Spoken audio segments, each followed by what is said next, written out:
নববর্ষের আগের দিন রাতের বেলা আমরা একটা এসি বাসে উঠেছি কক্সবাজারে যাওয়ার উদ্দেশ্যে। তো এই তো দেখেন আমরা কিন্তু অনেক রাতে উঠেছিলাম, আর এখন ভোরবেলা আমরা কক্সবাজার পৌঁছিয়ে গেছি। আমার আপু ও ভাইয়াদের কাছে আমার একটা রিকোয়েস্ট, আমার ভিডিও শুরুতেই আপনারা একটা লাইক দিয়ে পুরোটা ভিডিও কন্টিনিউ করবেন। আপনাদের একটা লাইকই পারে আমার ভিডিওটা আরও 5 জনের কাছে পৌঁছে দিতে। আর আমার চ্যানেলে যারা নতুন ভিজিট করেছেন, প্লিজ চ্যানেলটাকে সাবস্ক্রাইব করে চ্যানেলের পাশেই থেকে যাবেন। আমার কথায় যদি কোনো ভুল ত্রুটি হয়ে থাকে ক্ষমা সুন্দর দৃষ্টিতে দেখবেন প্লিজ। তো রাস্তার অন্য পাশে কিন্তু অনেক হোটেল থাকার জন্য, তো আমরা দেখছি আসলে আমাদের জন্য কমফোর্টেবল কোন হোটেল আর কোনটায় থেকে আমরা জাস্ট স্বাচ্ছন্দ্য বোধ করব, যেহেতু আমাদের 2-1 দিন থাকতে হবে। আর থেকে আমরা এখানে ঘোরাফেরা করব, মজা করব, আনন্দ করব। আর এই তো দেখেন আমরা কিন্তু এক পাশ দিয়ে যাচ্ছি, আর অন্য পাশে কিন্তু অনেক হোটেল মানে থাকার জন্য যারা দূর থেকে বেড়াতে আসে তারা এখানে থাকে। তো অনেক বড় বড় রিসোর্ট আছে, হোটেল আছে। তো যারা যেটাতে কমফোর্টেবল তারা কিন্তু সেটাই ভাড়া নেয়। তো আমি আর মুদাসির যেহেতু অনেক গরম সহ্য করতে পারি না, এর জন্য মুদাসিরের বাবা ঘুরে ঘুরে খুঁজতেছে। তো এসি নন এসি দুইটাই আছে, রিসোর্ট আর হচ্ছে হোটেল থাকার জন্য। তো ফ্যামিলি নিয়ে থাকার মতো হোটেল বা রিসোর্ট তো সেটাই খুঁজতেছে। তো আমরা একটা খুঁজে নিয়ে এরপর হোটেলে চলে যাব। আর আমরা হোটেলে চলেও এসেছি। আর আসার পর কিছুক্ষণ রেস্ট নিয়ে আমরা সকালে নাস্তা করতে একটা রেস্টুরেন্টে চলে এসেছি। তো এই তো রেস্টুরেন্টে আমরা অপেক্ষা করছি খাবারের জন্য। এখন কিন্তু প্রায় 7টা বাজে, যেহেতু আমরা ভোরবেলা কক্সবাজার পৌঁছিয়ে গেছি। আর 7টার দিক দিয়ে আমরা নাস্তা করছি, সকালের নাস্তা। আর এই তো সকালের নাস্তায় ছিল পরাটা, ভাজি আর হচ্ছে খাসির যে পায়া, সে পায়ার নিহারি।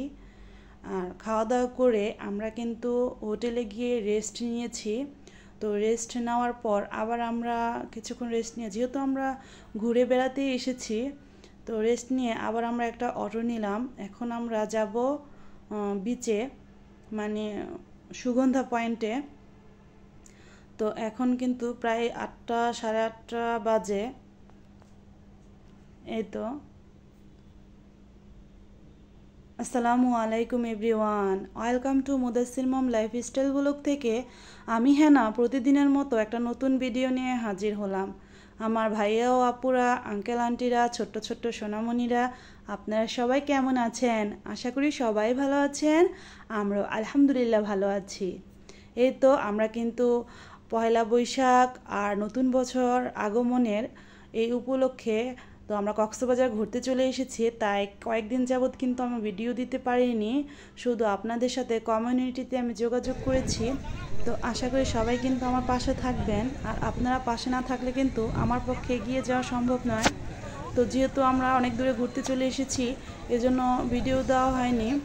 আর এখন থেকে আবার নিয়মিত ভিডিও দিব আমি, যেহেতু একদিন পর পর ভিডিও দিই সেভাবেই। তো এই তো দেখেন সুগন্ধা পয়েন্টে কিন্তু আমরা চলে এসেছি। আমরা এখানে এসে দেখছি তো এত মানুষ, কি বলবো, প্রচুর মানুষ। তো সবাই ঘুরতে চলে এসেছে, আমাদের মতো এমন অনেক মানুষই ঘুরতে এসেছে। তো ভীষণ মজা হয়েছে এখানে।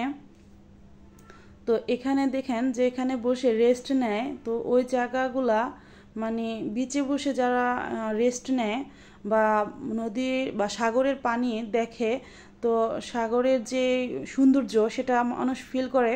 তো সেই জায়গায় কিন্তু কোনো একটা জায়গাও খালি ছিল না যে আমরা ভাড়া নিব। তো আমরা কিন্তু কিছুক্ষণ এখানেই ঘোরাফেরা করে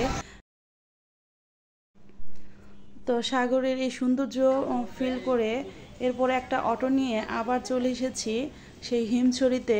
তো এই হিমছড়ির এই জায়গাটা তো আমি অনেক শুনেছি, কিন্তু এর আগে আমি এসেছিলাম, কিন্তু এই জায়গাটায় আসা হয়নি।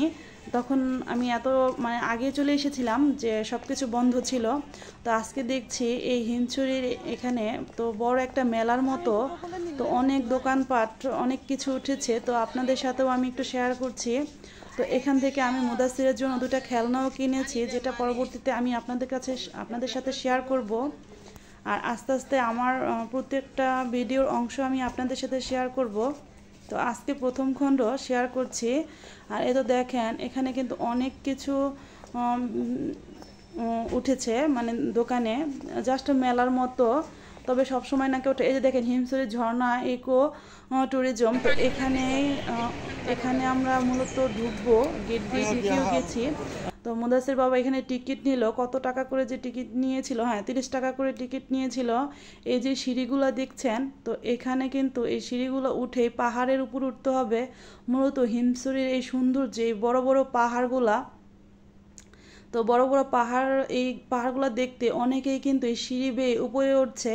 তো আমরাও বিসমিল্লাহ বললে সিঁড়ি বেয়ে ওঠার চেষ্টা করছি, কিন্তু মুদাসিরের বাবা বলল যে মুদাসির ঘুমিয়ে গেছে। আর জানেনই তো ঘুমন্ত বাচ্চা নিয়ে ওঠার অনেকটাই একটু কষ্ট হয়ে যায়। আর এই তো দেখেন এত বড় বড় পাহাড় আমি আপনাদের সাথে শেয়ার করছি, আরও এরপরে আমি শেয়ার করব। তো এই যে রাস্তাটা দেখছেন এখান দিয়ে, তো আমরা কিন্তু অলরেডি 4টা সিঁড়ি উঠে গেছি। এরপর দেখছি যে মানে খুবই খারাপ লাগছে, আর আমাদের পক্ষে ওঠা সম্ভব না। তো আমরা আবার আস্তে আস্তে নিচে নেমে যাচ্ছি। আর অনেকেই দেখেন এখানে কিন্তু উঠে যাচ্ছে, অনেক বৃদ্ধ লোকও কিন্তু এই সিঁড়ি বেয়ে উপরে উঠছে। যাই হোক আমরা নিচে চলে এসেছি। আর নিচে থেকে দেখি সামনে কিন্তু এই ঝর্ণা, মূলত এই হিমছড়ি পাহাড়ের সামনে যে ঝর্ণাটা, এটা আমার কাছে ভীষণ ভীষণ ভালো লেগেছে। কি বলবো, পুরো অসম্ভব সৌন্দর্য এই জায়গাটা। এটা কিন্তু কৃত্রিম কোনো ঝর্ণা না, এটা হচ্ছে প্রাকৃতিক একটা ঝর্ণা। যারা এখানে এসেছেন তারা কিন্তু খুব ভালো করে জানেন, আর যারা আসেননি তারা এখন দেখে নেন, কারণ আসলে আপনারা অবশ্যই এই জায়গায় আসবেন ঘুরতে। আর এই ঝর্ণাটা অবশ্যই দেখে যাবেন, না হলে কিন্তু মিস করবেন। এত সুন্দর ঝর্ণা, সবাই কিন্তু অনেক ছবি তুলছে। তো আমি কিছুটা অংশ ভিডিও করলাম আর আপনাদের সাথে একটু শেয়ার করছি। আর এই ঝর্ণার পানি তো এখান দিয়ে কোথায় যাচ্ছে তাও আপনাদের সাথে একটু শেয়ার করলাম। এই ঝর্ণার পানিগুলো ভীষণ ভালো লাগছে। আর এতটা গরম ছিল কি বলবো, এই পাহাড়ের কাছে প্রচুর গরম ছিল। আর এই এত উঁচু উঁচু পাহাড়, আল্লাহর কি দান, মহান আল্লাহর যে অপরূপ সৃষ্টি, এগুলো না দেখলে আসলে আমরা অনেক কিছুই মিস করতাম। আর এই তো দেখেন আমরা কিন্তু সেই ঝর্ণা, হিমছড়ি সব কিছু রিসোর্টের এক এক সৌন্দর্য দেখে উপভোগ করে আবার বেরিয়ে পড়লাম একটা অটো নিয়ে। এই তো দেখেন একটা খোলা অটো নিয়েছি যাতে বাহিরের সৌন্দর্যটা উপভোগ করতে পারি। আর পাশে দেখেন কত সুন্দর করে পাহাড়ের যে সৌন্দর্য সেগুলো দেখা যাচ্ছে। আর আমিও একটু ভিডিও করে নিচ্ছি এই ফাঁকে। বড় বড় উঁচু উঁচু পাহাড়, মূলত এই পাহাড়গুলো দেখে আমার কাছে মাঝে মাঝে মনে হয় মানে মাটির কাছে আমি চলে যাই, যে আসলে আল্লাহর যে এত সৃষ্টি, এত আল্লাহর দান, আমরা আসলে ভুলেই যাই যে মহান আল্লাহ আমাদেরকে কত কিছু দান করেছে, আমাদের কত নিয়ামত দান করেছে, আর আমরা আল্লাহর দেওয়া কত নিয়ামত ভোগ করছি।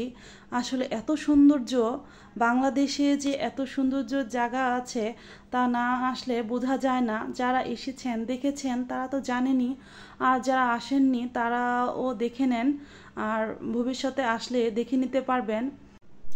আমি কিন্তু ভিডিও ছোট করে দিচ্ছি, তাই এই আমার যে ঘোরাফেরা তার পরবর্তী ভিডিওগুলা আমি শেয়ার করব আমার পরবর্তী ব্লগে। আসসালামু আলাইকুম, আল্লাহ হাফিজ।